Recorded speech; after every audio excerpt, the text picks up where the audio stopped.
Toutes les 11 locations en Floride sont à moi, a déclaré mon frère lors de la réunion de succession.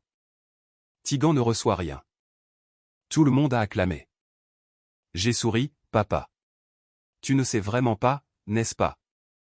Il s'est figé. Mon frère a hurlé, savoir. Quoi?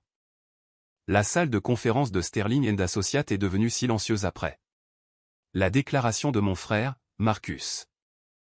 11 propriétés locatives dans des emplacements privilégiés de Floride, Tampa, Orlando, Miami Beach. Valeur combinée, environ 4,2 millions de dollars. Et selon Marcus, elle était tout à lui. C'est juste, a ajouté ma mère, la main sur l'épaule de Marcus. Il gère ses propriétés depuis la mort de grand-père. Il l'a mérité. Mon père a hoché la tête, l'air mal à l'aise mais résigné. Tegan, tu comprends. Marcus a toujours été le plus responsable. Le plus doué pour les affaires. Ma tante Rebecca a ricané de l'autre côté de la table en acajou. Que ferais-tu avec des propriétés locatives, Tegan? Tu travailles dans un bureau gouvernemental, à faire de la paperasse. J'ai gardé mon expression neutre, mes mains calmement posées sur mes genoux. 5 ans. J'avais gardé ce secret pendant 5 ans, observant, documentant, attendant précisément ce moment. Eh bien, Marcus s'est penché en arrière dans son fauteuil en cuir. Les bras croisés. Rien à dire? Pas de crise? Bien. Peut-être que tu grandis enfin et que tu acceptes la réalité. J'ai regardé mon père. Je l'ai vraiment regardé. Il avait 73 ans maintenant, plus gris que dans mes souvenirs. Il avait toujours choisi Marcus. Toujours. L'enfant prodige qui ne pouvait rien faire de mal. Papa, j'ai dit doucement, tu ne sais vraiment pas, n'est-ce pas? Sa fourchette, nous déjeunions avant 7. Réunion impromptue, a heurté la table. Son visage est devenu complètement blanc. Marcus s'est penché en avant sur sa chaise. Savoir quoi? J'ai souri. Tout. En grandissant, j'étais toujours la fille négligée. Marcus avait 3 ans de plus, charismatique, confiant, le fils qui perpétuerait l'héritage familial. J'étais calme, studieuse, trop sensible, selon ma mère. Quand j'avais 16 ans, grand-père Frank m'a prise à part. À Thanksgiving. Tegan, il a dit, tu me rappelles moi à ton âge. Tout le monde te sous-estime parce que tu ne fais pas de bruit. Grand-père Frank avait bâti son empire immobilier à partir de rien. Commençant en 1967 avec un simple duplex à Tampa, il avait passé 40 ans à acquérir des propriétés, à les rénover, à générer des revenus passifs. Quand je suis né, il possédait 17 unités de location à travers la Floride. Ton père n'a pas l'estomac pour cette entreprise, grand-père me disait lors de nos petits déjeuners du samedi matin, une tradition qui avait commencé quand j'avais 14 ans. Et Marcus pense que l'argent devrait venir facilement. Il ne comprend pas le travail. Mais il voyait quelque chose en moi. La façon dont je posais des questions sur les valeurs des propriétés, les tendances du marché, la sélection des locataires. La façon dont j'écoutais. Vraiment quand il expliquait les taux de capitalisation et les rendements. Espèces sur investissement. Quand j'ai eu 18 ans, grand-père m'a fait une offre. Je paierai entièrement tes études, n'importe quelle école, n'importe quel diplôme. Mais je veux que tu fasses une double majeure, administration des affaires et finances immobilières. Et chaque été, tu travailleras pour moi, apprenant le vrai métier. J'ai accepté immédiatement. Ma famille l'a à peine remarqué. Marcus était à Yale. Étudiant l'économie, la fierté et la joie. Je suis allé à l'université de Floride, une université d'État, a dit ma mère avec une déception à peine voilée, et j'ai travaillé d'arrache-pied. Les étés, j'ai tout appris. Gestion immobilière, coordination de la maintenance, relations avec les Locataire, conformité légale, analyse financière. Grand-père Franck ne m'a pas seulement enseigné, il m'a testé. Il m'a donné des propriétés à analyser, des décisions à prendre, des problèmes à résoudre. Tu es une naturelle, il m'a dit après que j'ai identifié un avantage fiscal qu'il avait manqué lors d'une acquisition immobilière. Meilleur que n'importe quel gestionnaire immobilier que j'ai jamais embauché. Mais je suis restée silencieuse. J'ai laissé ma famille penser que j'aidais juste grand-père avec des tâches de bureau légères, pendant que Marcus faisait des stages dans des banques d'investissement prestigieuses. Après l'université, j'ai pris un emploi au département du logement et du développement urbain. Un travail gouvernemental, stable, ennuyeux, peu impressionnant. C'est du moins ce que pensait ma famille. Ils n'avaient aucune idée que j'étais au bureau de la politique de développement et de recherche, travaillant sur l'analyse du marché du logement, apprenant la politique fédérale du logement de l'intérieur. Toujours à faire de la paperasse pour le gouvernement? Marcus disait au dîner de famille, travaillant dans une société de capital investissement à New York. Quand vas-tu trouver un vrai travail? Je souriais, ne disais rien. En 2019, la santé de grand-père Franck a commencé à décliner. Il avait 86 ans. Toujours aussi vif mentalement, mais son corps lâchait. Il m'a appelé chez lui. En février. Tégan, il a dit, je ne serai plus là très longtemps. Et j'ai pris une décision. Il a glissé un dossier sur sa table de cuisine. À l'intérieur se trouvaient des actes de cession pour 11 propriétés. Chaque propriété locative encore dans son portefeuille. Il en avait vendu 6 au fil des ans, mais ces 11 étaient les joyaux de la couronne. Je te les transfère, avec effet immédiat. Elles sont à toi, libre et claire. Pas de complications fiscales d'héritage, pas d'homologation, pas de querelle. Juste toi. J'ai fixé les documents, mes mains tremblantes. Grand-père, cela représente environ 3,8 millions de dollars au total à la valeur marchande actuelle, il a terminé. Générant environ 18 400 dollars de revenus locatifs mensuels après dépenses. Je t'ai observé pendant 10 ans. Tégan. Tu comprends cette entreprise. Tu la respectes. Tu la protégeras. Et papa? Marcus. Son expression s'est durcie. Ton père n'a jamais voulu cette responsabilité. Il l'a clairement fait savoir. Il y a 40 ans. Et Marcus, il a secoué la tête. Marcus me volait. Mon estomac s'est noué. Quoi? Je l'ai laissé prendre la gestion il y a 3 ans. Je voulais voir ce qu'il ferait. Il détournait des fonds, collectant des loyers en espèces auprès de certains locataires, les empochant, signalant des taux d'occupation plus bas. J'ai des preuves. Il a volé environ 127 000 dollars sur 3 ans. Je me suis senti malade. Je ne l'ai pas confronté parce que je voulais voir jusqu'où il irait, grand-père a poursuivi. Et je voulais voir s'il avouerait. Il ne l'a pas fait. Alors, voici ce qui va se passer. Tu vas prendre possession de ces propriétés. Marcus n'a pas besoin de savoir. Laisse-le continuer à les gérer. Continue à percevoir ton loyer via le logiciel de gestion immobilière. Documente tout ce qu'il fait. Un jour, tout cela éclatera au grand jour. Et quand ce sera le cas, tu seras protégé. Nous avons déposé les actes cette semaine-là. Chaque propriété m'a été transférée. Tégan Marie Caldwell, propriétaire unique. Registre du comté, complètement légal, complètement contraignant. Grand-père. Franck est décédé 4 mois plus tard, en juin 2019. Aux funérailles, Marcus a joué le petit-fils en deuil à la perfection. Il m'a tout appris sur les affaires. Il a dit aux personnes en deuil. Il ne t'a rien appris, ai-je pensé. Et tu l'as volé pendant qu'il mourait.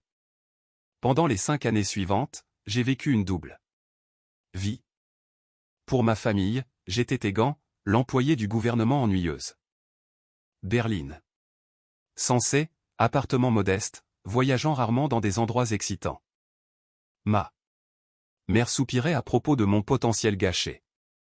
Marcus plaisantait sur mon salaire gouvernemental. En réalité, je bâtissais un empire.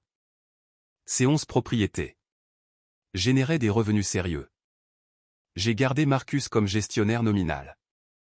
Il pensait qu'il les gérait pour la succession en attendant la distribution. Il n'avait aucune idée que la succession avait déjà été distribuée. À moi. J'ai embauché un expert comptable judiciaire pour suivre chaque dollar que Marcus touchait. Chaque paiement détourné, chaque rapport de dépenses falsifié, chaque locataire qu'il avait facturé au noir. Le dossier de preuve s'épaississait chaque mois. Quant aux propriétés elles-mêmes, je les ai optimisées sans pitié. J'en ai refinancé 3 à des taux d'intérêt plus bas, augmentant les flux de trésorerie mensuels de $2100. J'en ai rénové 2 autres, augmentant leur valeur locative de 30%.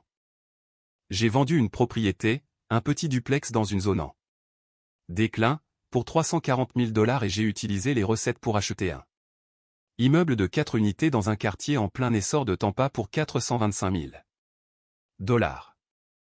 Mon portefeuille a grandi. En 2024, ces 11 propriétés étaient désormais 12. Valant environ $5,1 millions, générant $22 300 de revenus nets mensuels. Mais Marcus continuait à les gérer, continuait à voler.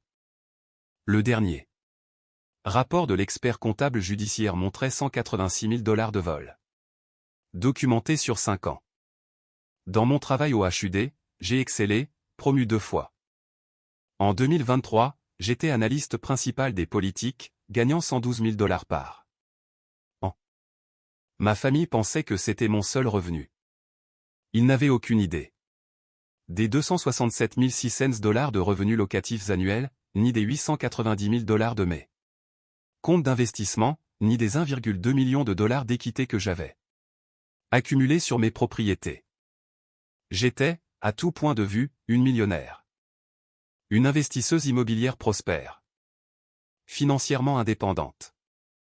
Et ma famille pensait que j'étais une employée du gouvernement ennuyeuse qui n'avait jamais rien accompli de bien.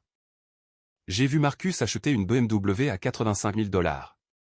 Partir en vacances en Europe, emménager dans un appartement de luxe à Boca Raton, le tout financé en partie par l'argent qu'il me volait.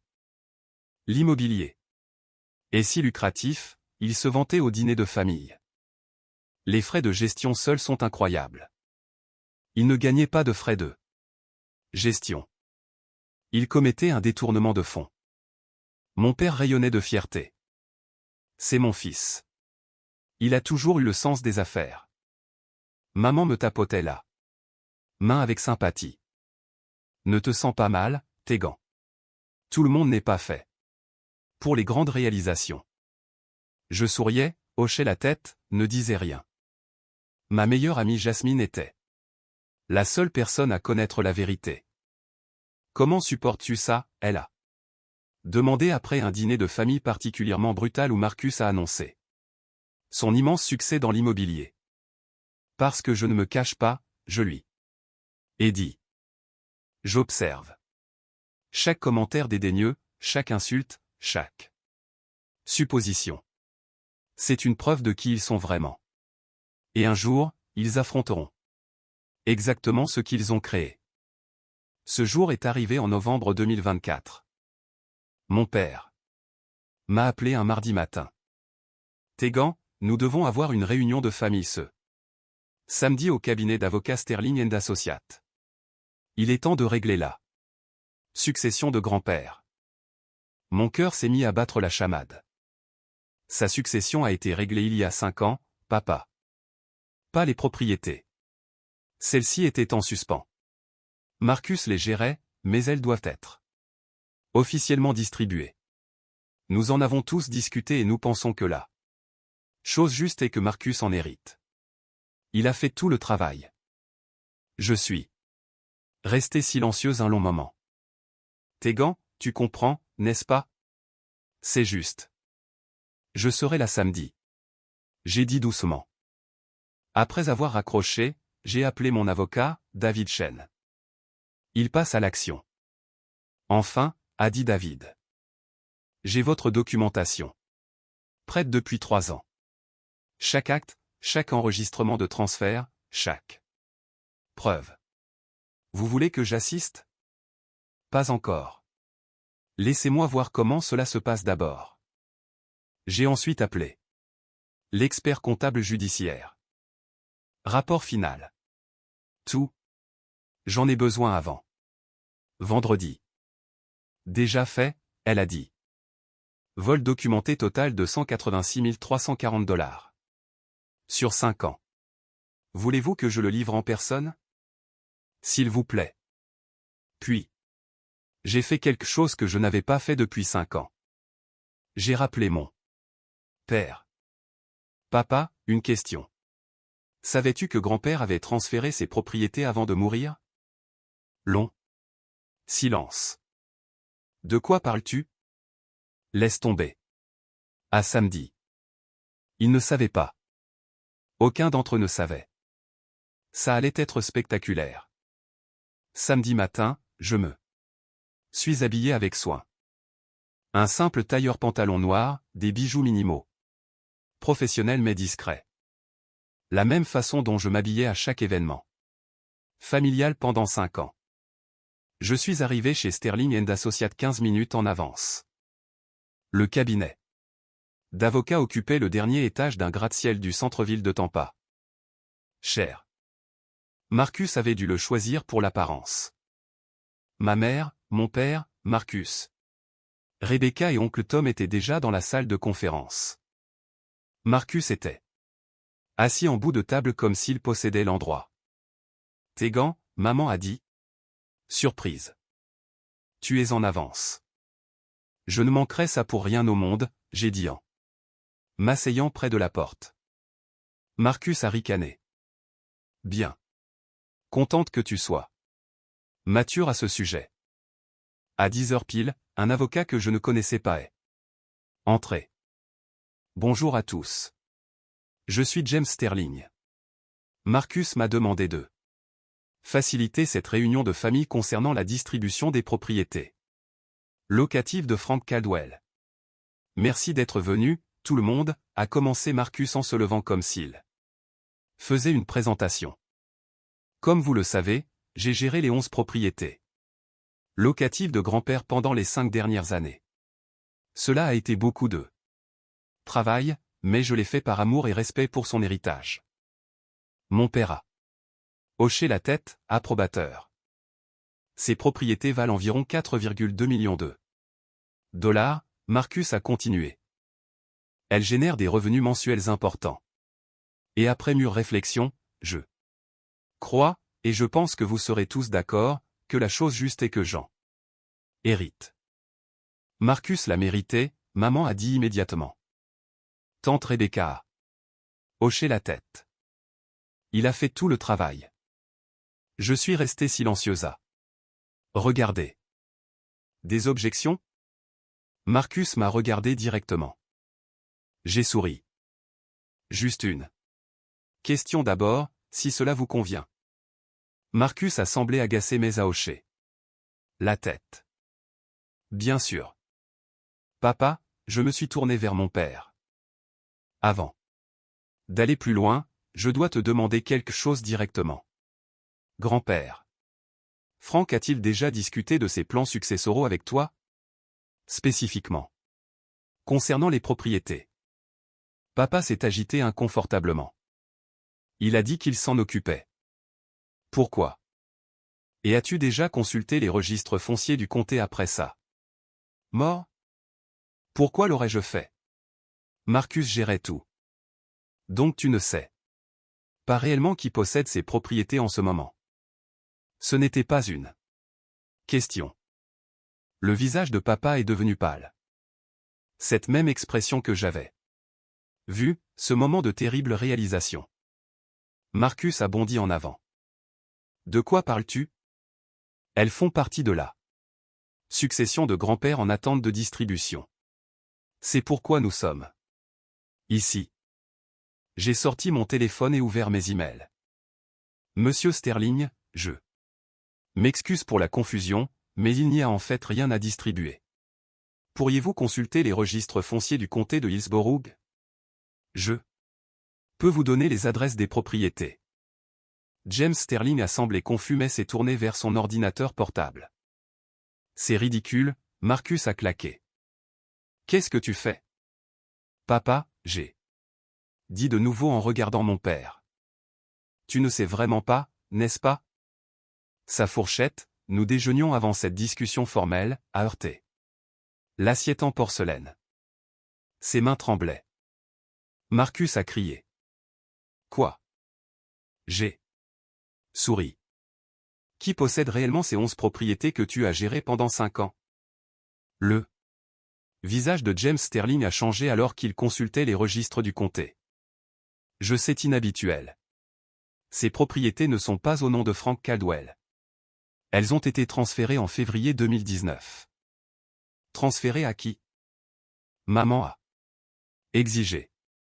Je me suis levé et j'ai marché vers l'écran, affichant les documents sur son ordinateur portable. Un par un, je les ai affichés. Propriété 1, 2847 Beach Boulevard, Tampa. Acte. Transféré le 18 février 2019. Propriétaire, Tegan Marie Caldwell. Le visage de Marcus est devenu blanc. Propriété 2, 156 Sunset Drive, Orlando. Acte. Transféré le 18 février 2019. Propriétaire, Tegan Marie Caldwell. C'est impossible, maman a chuchoté. Propriété 3, 8934 Collins Avenue, Miami Beach. Acte transféré le 18 février 2019. Propriétaire, Tegan Marie Caldwell. J'ai continué. Toutes les 11 propriétés. Chacune. Attends, a dit papa, sa voix tremblante. Tu possèdes ces propriétés depuis 5 ans. Depuis 2 semaines avant la mort de grand-père, j'ai confirmé. Il me les a transférées par acte de quitte-clin. Complètement légal. Déposé au comté. Registre public. N'importe qui aurait pu vérifier. Tu mens? A dit Marcus mais sa voix s'est brisée. C'est une sorte de fraude. Voudriez-vous voir les actes originaux? J'ai sorti un dossier de mon sac. J'ai des copies certifiées. Ou nous pouvons appeler le bureau du greffier du comté tout de suite. Ou vous pouvez vérifier les registres des taxes foncières. J'ai payé toutes les taxes foncières depuis 2019. James Sterling faisait défiler les documents, son comportement professionnel se fissurant. Ceux-ci sont légitimes. Déposés. Correctement, notariés, enregistrés. Madame Caldwell est la propriétaire légale. Depuis février 2019. La pièce a éclaté. Comment as-tu pu garder ce secret? Maman a crié. Pourquoi grand-père ne nous a-t-il rien dit? Tante Rebecca a exigé. Mais je regardais Marcus. Je regardais la réalisation poindre sur son visage. La terrible compréhension. Marcus, j'ai dit doucement. Sais-tu ce que cela signifie? Il ne pouvait pas parler. Cela signifie que pendant 5 ans, tu n'as pas géré les propriétés de grand-père. Tu as géré mes propriétés en tant qu'employé, sans contrat, sans mon autorisation explicite. C'était papa qui avait dit que je devais. Et plus important encore, j'ai continué en sortant un autre dossier. Cela signifie que chaque dollar que tu as détourné, chaque paiement de loyer que tu as empoché, chaque rapport de dépenses falsifiées que tu as déposé, ce n'était pas un vol contre une succession. C'était un vol contre moi. Un détournement direct de fonds du propriétaire légal. J'ai ouvert le deuxième dossier. Le rapport de l'expert comptable judiciaire. Ceci est une analyse financière complète de chaque transaction que tu as effectuée sur 5 ans, menée par Morrison & Associates, un cabinet d'expertise comptable judiciaire agréé. J'ai commencé à lire. Unité 2847 Beach. Boulevard. Mars 2019, tu as perçu $1850 en espèces de loyer du locataire James Morrison. Tu as déclaré l'unité vacante et empoché l'argent. Avril 2019, même locataire. Même montant. Mai 2019. Arrête, Marcus a chuchoté. Unité 156 B Sunset. Drive. Tu as facturé au locataire Maria Gonzalez des frais de retard de $300. Qui n'existent pas dans son bail. Tu as gardé l'argent et ne l'as jamais déclaré. Tu as fait cela 17 fois sur 2 ans. Arrête. Sur 5 ans, j'ai dit, ma voix calme et froide. Tu m'as volé $186 340. Ce n'est pas une estimation. C'est documenté, prouvé, au dollar près. J'ai fait glisser le rapport sur la table vers James Sterling. Chaque transaction est détaillée ici. Date, montant, méthode. Y compris des copies. Des contrats de location réels versus les rapports falsifiés que Marcus a soumis. Papa regardait Marcus comme s'il ne l'avait jamais vu auparavant. Tu as volé ta sœur? Je ne savais pas, Marcus a crié. Je pensais que je gérais les propriétés de grand-père. C'est un piège. Un piège implique l'intervention des forces de l'ordre, j'ai dit calmement.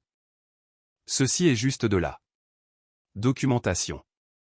Tu as volé de l'argent qui ne t'appartenait pas. Le fait que tu ne savais pas qui tu volais n'a en fait aucune importance. Le vol est le vol. Maman a retrouvé sa voix. Tegan, c'est ton frère. Nous pouvons sûrement arranger ça en famille. Non, j'ai dit simplement. Qu'est-ce que tu veux dire non? Je veux dire que je ne suis pas intéressé à arranger ça. Marcus a commis près de $200 000 de vol qualifiés sur 5 ans, de manière constante, délibérée. Je me suis tourné vers James Sterling. Monsieur Sterling, je suppose que le secret professionnel ne s'applique pas ici puisque je ne suis pas votre cliente. Il a eu l'air mal à l'aise. C'est exact. Bien. Alors vous êtes un témoin de cette conversation.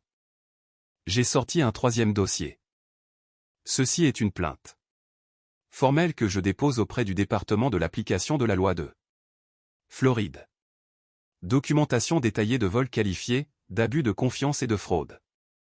Marcus a bondi par-dessus la table. Tu ne peux pas me faire ça. Oncle Tom l'a attrapé, le tirant en arrière. Je ne te fais rien, j'ai dit. Je rapporte simplement les crimes que tu as commis contre moi. Pourquoi, demandé papa, l'air vraiment brisé. Pourquoi as-tu attendu? Pourquoi laisser faire ça? Je l'ai regardé, je l'ai vraiment regardé. Parce que papa, j'avais besoin de savoir. J'avais besoin de voir si Marcus avouerait, si l'un de vous remettrait en question la situation, si quelqu'un vérifierait les registres publics ou poserait des questions simples ou me traiterait comme si je pouvais réellement être compétente. 5 ans, j'ai continué. 5 ans de dîner de famille où Marcus se vantait de son succès immobilier en utilisant mes propriétés. 5 ans où tu m'as dit que je gâchais mon potentiel. 5 ans où maman soupirait à propos de mon petit travail gouvernemental alors que je bâtissais un portefeuille de plusieurs millions de dollars. 5 ans à te regarder le choisir. Tegan, toujours. Nous ne savions pas, maman a chuchoté. Vous n'avez pas demandé, j'ai corrigé. Pas une seule fois aucun d'entre vous n'a posé de questions sur ma vie avec un intérêt sincère. Vous avez supposé. Vous avez rejeté. Vous avez décidé que j'étais l'échec et que Marcus était le succès, et vous ne l'avez jamais remis en question. Tante Rebecca a pris la parole, sa voix tranchante. Alors c'est de la vengeance. Tu vas détruire ton frère à cause de sentiments blessés? Non, j'ai dit. Je vais signaler des crimes qui ont été commis. Ce n'est pas de la vengeance. C'est de la justice. Et honnêtement, si Marcus avait cessé de voler ne serait-ce qu'une fois en 5 ans, ce serait différent. Mais il ne l'a pas fait. Il a aggravé la situation. Le mois dernier, il a empoché 8200 $ en une seule semaine. J'ai sorti un autre document. Ceci est un avis de résiliation des services de gestion immobilière. Marcus. Tu es viré. Avec effet immédiat. Tu as 48 heures pour remettre toutes les clés, les documents et les informations de contact des locataires. Et si je ne le fais pas? Il a grogné. Alors j'ajouterai l'obstruction et la conversion de propriété à ma plainte. James Sterling s'est éclairci la gorge. Madame Caldwell, je dois mentionner que je ne peux pas vous représenter dans cette affaire car Marcus m'a approché en premier. Mais vous devez savoir que votre documentation semble extrêmement complète. Si ces allégations sont exactes, il s'agit effectivement d'un comportement criminel grave. Elles sont exactes? J'ai dit chaque mot. Je me suis levé, ramassant mes dossiers. Je vais partir maintenant. J'ai un rendez-vous avec mon véritable avocat cet après-midi pour déposer la plainte formelle. Marcus, tu devrais probablement embaucher un avocat. Un bon. Tegan, s'il te plaît, a dit papa en se levant. C'est ton frère. Non, papa. C'est ton fils. Il y a une différence. Les frères ne se volent pas pendant 5 ans. Les frères ne te laissent pas croire que tu es un échec pendant qu'ils profitent de ton succès. Je me suis dirigé vers la porte et j'ai fait une pause. Une dernière chose. Ces propriétés, elles valent 5,1 millions de dollars maintenant. Pas 4,2 millions de dollars. Parce qu'en 5 ans, je les ai refinancées, rénovées. Et j'ai acquis une unité supplémentaire. C'est à ça que ressemble une véritable gestion immobilière. Je génère 22 300 $ de revenus nets mensuels de ces propriétés. C'est 267 600 $ par an en plus de mon salaire gouvernemental de 112 000 $. Je ne suis pas un échec, papa. Je suis millionnaire. Je le suis depuis 3 ans. Tu n'as juste jamais pris la peine de le remarquer. Maman a commencé à pleurer. De vraies larmes. Au revoir, j'ai dit. Je suis sûr que nous nous reverrons au tribunal. Alors que j'atteignais la poignée de la porte, Marcus a crié une dernière fois. Tu vas le regretter. Je me battrai sur tout. Je prouverai que tu m'as piégé. Je me suis retourné. Marcus, s'il te plaît, bats-toi. Parce que voici ce que la découverte révélera. Grand-père Frank savait que tu le volais avant de mourir. Il l'a documenté. Il m'a laissé une lettre expliquant exactement pourquoi il m'a choisi et non toi. Elle est dans un coffre-fort avec ses journaux personnels, détaillant chaque conversation qu'il a tenté d'avoir avec toi sur l'intégrité et l'éthique des affaires. Tu veux te battre en justice? Nous apporterons tout cela. Chaque dîner de famille où tu as menti sur ton succès. Chaque locataire qui témoignera que tu as encaissé de l'argent au noir. Chaque faux rapport de dépenses avec ta signature. Ou. J'ai dit doucement. Tu peux accepter que tu t'es fait prendre, que les actions ont des conséquences, et que peut-être, juste peut-être, la personne que tu as rejetée comme étant sans valeur était attentive depuis le début. J'ai ouvert la porte. Tegan, papa, a appelé. Je me suis arrêté, mais je ne me suis pas retourné. Savait-il vraiment? Grand-père savait-il vraiment que Marcus volait? Oui, j'ai dit. Il a donné à Marcus 3 ans pour avouer. Il ne l'a jamais fait. Alors grand-père a protégé ce qu'il avait construit. Il l'a donné à quelqu'un qui le respecterait. Pourquoi ne m'a-t-il pas dit? Je me suis finalement retourné. Il l'a fait? Papa. Il a essayé de te dire pendant 40 ans que Marcus n'était pas prêt, qu'il n'avait pas le caractère pour cette entreprise. Mais tu ne l'as jamais écouté non plus. Tu n'as entendu que ce que tu voulais entendre. Tout comme tu n'as vu que ce que tu voulais voir. Le fils réussit. La fille décevante. Tu as construit cette histoire si complètement que tu ne l'as jamais remise en question. Même quand la preuve était du domaine public. Je suis sorti. Derrière moi, j'ai entendu Marcus crier à nouveau. J'ai entendu maman sangloter. J'ai entendu la voix tranchante de tante Rebecca exiger des explications. Mais j'ai continué à marcher. En moins de 48 heures. Tout s'est effondré pour Marcus. Lundi matin, j'ai déposé la plainte formelle auprès du département de l'application de la loi de Floride.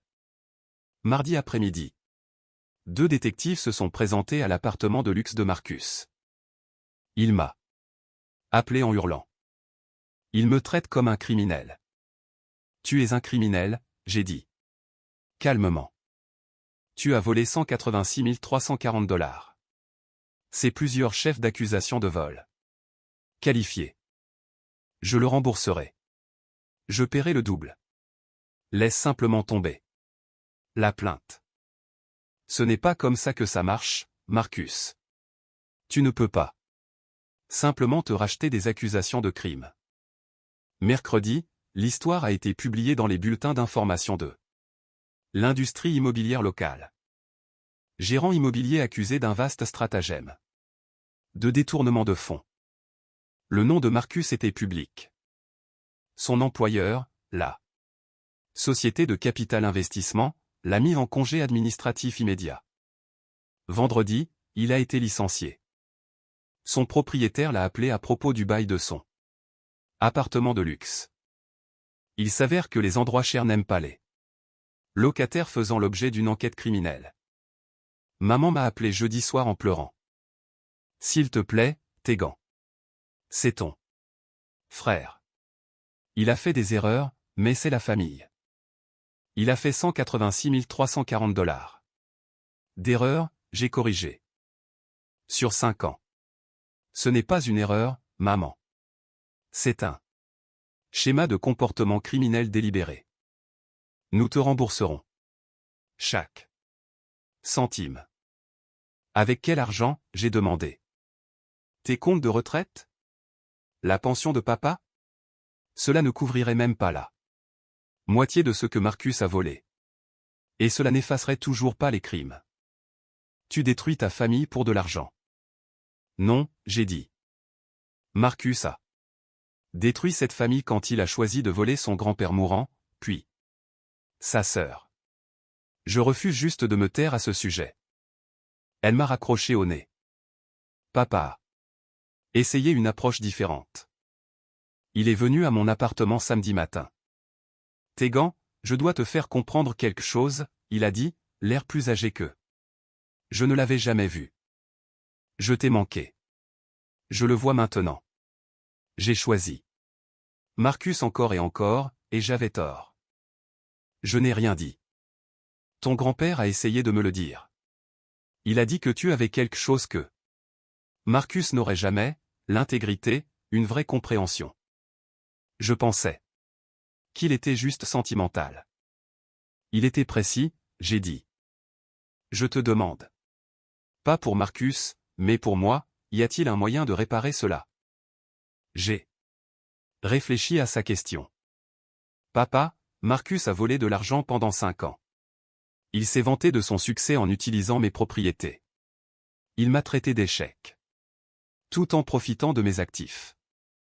Et pas une seule fois il ne s'est senti assez coupable pour arrêter. Même maintenant, il n'est pas désolé d'avoir fait ça. Il est désolé d'avoir été pris. Que veux-tu que je dise? Je veux que tu comprennes que ce n'est pas une question de vengeance ou de sentiments blessés. C'est une question de conséquences. Marcus a commis des crimes graves. Et si je retire la plainte, qu'est-ce que cela lui apprend? Qu'il peut faire ce qu'il veut tant qu'il est pris? Que la famille signifie pas de responsabilité? Papa a fermé les yeux. Non. Pendant 5 ans, vous m'avez tous traité comme si j'étais inférieur. Comme si j'étais la déception de la famille. Et tu sais quoi? Je vous ai prouvé le contraire chaque jour. J'ai bâti une fortune. J'ai bâti un succès. Je l'ai fait discrètement, stratégiquement, intelligemment. Et je l'ai fait en regardant mon frère me voler et mes parents le célébrer pour cela. Je suis désolé, papa a chuchoté. Je sais que tu le es. Mais désolé ne défait pas 5 ans. Désolé ne me rend pas les dîners de famille où j'ai été ignoré. Désolé n'efface pas les crimes de Marcus. Donc il n'y a rien que je puisse faire? Tu peux soutenir Marcus à travers ses conséquences légales, j'ai dit. Tu peux enfin le tenir responsable. Tu peux arrêter de lui trouver des excuses et le laisser faire face à ce qu'il a créé. C'est ce dont il a réellement besoin. Papa est parti sans un mot. 6 mois plus tard, Marcus a accepté un accord de plaidoyer. 5 chefs d'accusation de vol qualifiés, réduit des 14 chefs d'accusation initiaux. 3 ans de probation, 186 340 $ de restitution, 200 heures de service communautaire et un casier judiciaire permanent. Sa carrière juridique était terminée. Ses aspirations immobilières étaient anéanties. Son mode de vie de luxe s'est effondré. Il est retourné vivre chez mes parents. Je n'ai pas assisté à l'audience de détermination de la peine. Mon avocat a représenté mes intérêts. Le juge a ordonné des paiements de restitution mensuelle de 1500 $ pour les 10 prochaines années, plus les intérêts. L'argent n'a plus d'importance. J'ai beaucoup d'argent. Ce qui compte, c'est que Marcus a enfin fait face aux conséquences. De vraies conséquences. Celles qui ne disparaissent pas parce que tu es l'enfant prodige. Mes parents et moi avons maintenant des contacts limités. Carte de vœux, bref. Appel téléphonique. Nous sommes polis, distants, prudents. Maman m'a demandé une fois si je pardonnerais un jour à Marcus. Peut-être, je lui ai dit. Mais le pardon ne signifie pas faire semblant que ce n'est pas arrivé. Cela ne signifie pas lui donner à nouveau accès à ma vie. Cela signifie juste que je ne porte plus de colère à ce sujet. Es-tu en colère? Elle a demandé. Non, j'ai dit honnêtement. J'en ai juste fini. Ma vraie famille. Jasmine, mes mentors du HUD, les partenaires commerciaux que j'ai développés au fil des ans. Ils m'ont offert un dîner de célébration lorsque l'affaire judiciaire a été clôturée. Attégan a trinqué Jasmine. Qui a prouvé que la force tranquille bat l'arrogance bruyante à chaque fois. J'ai élargi mon portefeuille depuis 14 propriétés maintenant, valant 6,3 millions de $, générant plus de 30 000 $ de revenus mensuels. J'ai quitté le HUD pour gérer mes investissements à plein temps. Le mois dernier, j'ai reçu un message LinkedIn de Marcus. Juste 2 phrases. Tu avais raison. Surtout. Je suis désolé pour qui j'étais. Je n'ai pas répondu. Certaines personnes pensent que cela me rend froide, impitoyable, dure. Mais voici ce qu'elles ne comprennent pas. J'ai donné 5 ans à Marcus. 5 ans. Pour arrêter de voler. 5 ans pour avouer. 5 ans pour faire preuve de caractère. Il ne l'a jamais fait. J'ai donné d'innombrables occasions à mes parents de me voir vraiment, pas seulement leurs suppositions. Ils ne l'ont jamais fait. Je n'ai pas détruit ma famille. J'ai simplement cessé de les protéger des conséquences de leur propre choix. Il y a 3 semaines, j'ai reçu une lettre manuscrite de mon père. Pas d'adresse de retour, juste transmise par mon avocat. Tégan, elle disait. J'ai pensé à ce que tu as dit. À te voir. Vraiment. Je suis retourné vérifier certaines choses. Tes relevés de notes universitaires. Tu as obtenu ton diplôme avec les félicitations du jury. Je n'ai jamais demandé. Tes promotions au HUD. Tu étais recruté par des entreprises privées tout le temps et tu as choisi de rester. Je n'ai jamais su. Les propriétés. J'ai enfin consulté les registres du comté. Tu ne les as pas seulement entretenus. Tu les as améliorés. Optimisés. Tu as construit quelque chose de réel. J'ai honte qu'il ait fallu une enquête criminelle pour que je voie ma propre fille. Je n'attends pas de pardon. Je ne le mérite pas. Mais je veux que tu saches que je te vois maintenant. Et je suis en admiration devant ce que tu as construit. Pas seulement les propriétés ou la richesse. Ton intégrité. Ta force. Ta capacité à rester fidèle à toi-même même. Quand tout le monde autour de toi te disait que tu étais moins que. Ton grand-père avait raison à ton sujet. À propos de tout. Je suis juste désolé. De n'avoir pas pu le voir de son vivant pour qu'il sache que j'avais enfin compris. Tu n'as pas besoin de répondre à cela. J'avais juste besoin que tu saches. Je suis fier de toi. J'aurais dû le dire 1000 fois avant. Je le dis. Maintenant. Je suis fier de toi, Tegan. Je garde cette lettre dans le tiroir de mon bureau. Je n'y ai pas répondu. Peut-être le ferai-je un jour. Peut-être pas. Mais de toute façon, je sais ceci. Je n'ai plus besoin de sa fierté. Je n'ai plus besoin de son approbation ou de sa reconnaissance ou de sa croyance en moi. Parce que j'ai construit quelque chose de réel. Non pas en étant la voix la plus forte. Dans la pièce ou la plus confiante ou la plus célébrée. Je l'ai construit par la patience, la stratégie, l'intégrité et la compréhension tranquille que le succès ne consiste pas à se prouver à des gens qui refusent de vous voir. Il s'agit de construire quelque chose de si indéniable que même dans leur aveuglement, ils finissent par devoir reconnaître son existence. Lors de la réunion d'héritage, mon frère a revendiqué les 11 propriétés. Il a crié « Pas !» Quoi? Maintenant il sait. Toute la famille sait. Je ne cachais pas mon succès. Je le protégeais. Et finalement, cette protection a été le meilleur investissement que j'ai jamais fait.